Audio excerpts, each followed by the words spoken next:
මම අර මිඩ්වයිමිස් ගාව ලියාපදිංචි වෙන්න ඕනේ කියලා කරපු වීඩියෝ එකට එක්කෙනෙක් දාලා තිබුණා මිස් ළඟ ලියාපදිංචි වෙන්න යනකොට මොනවද අරගෙන යන්න ඕනි දේවල් කියලා.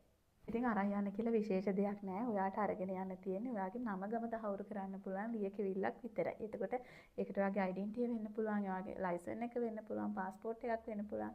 එහෙම මුකුත්ම නැත්තම් අවුරුදු 18ට වැඩි අඩුයි නම් ඉතින් ඔයාට අරගෙන යන්න පුළුවන් ඔයාගේ උපයන සහතිකයක් වගේ දෙයක් හරි. එහෙම මුකුත්ම නැත්තම් ඔයා ඉන්න එපා. 18ට අඩු අය පැනලා ඇවිත් ඉන්නවා. ඒ වගේ අය මුකුත්ම ලියකියවිල්ලක් නැහැ කියලා යන්න නැතුව ඉන්න එපා. ඉතින් එයාලට විස්තරේ කිව්වට පස්සේ සමහර අය වෙලාවට ඕවා ගෙවල් වලින් අරන් ඇවිල්ලා නැති වෙන්න පුළුවන්. ඉතින් එහෙම ප්‍රශ්නයක් නැහැ. එහෙම මොකුත්ම නැහැ කියලා ගැටලුවක් නැහැ. ගිහින් විස්තරේ කියලා ලියාපදිංචි වෙන්න පුළුවන්. ඒ වගේ අයට.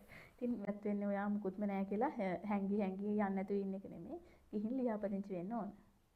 අනිත් කාරණේ තමයි ඔයා නීත්‍යානුකූලව විවාහ වුණාද නැද්ද කියලා අදාළ නැහැ. ඔයාගේ මැරේජ් සර්ටිෆිකේට් එක අපිට අත්‍යවශ්‍ය දෙයක් නෙමෙයි. ඒ නිසා සමහර අය ඉන්නවා මැරි කරපු අය. එයාලගේ නාවට කමක් නැහැ. එහෙම මැරි කරේ නැත්නම් අරන් නොගියට ගැටලුවක් ඇති වෙන්නේ නැහැ. ඒ නිසා මැරේජ් සර්ටිෆිකේට් එකක් අත්‍යවශ්‍ය වෙන්නේ නැහැ ඔයාට මිඩ්වයිමිස් ගාව ලියාපදිංචි වෙන්න.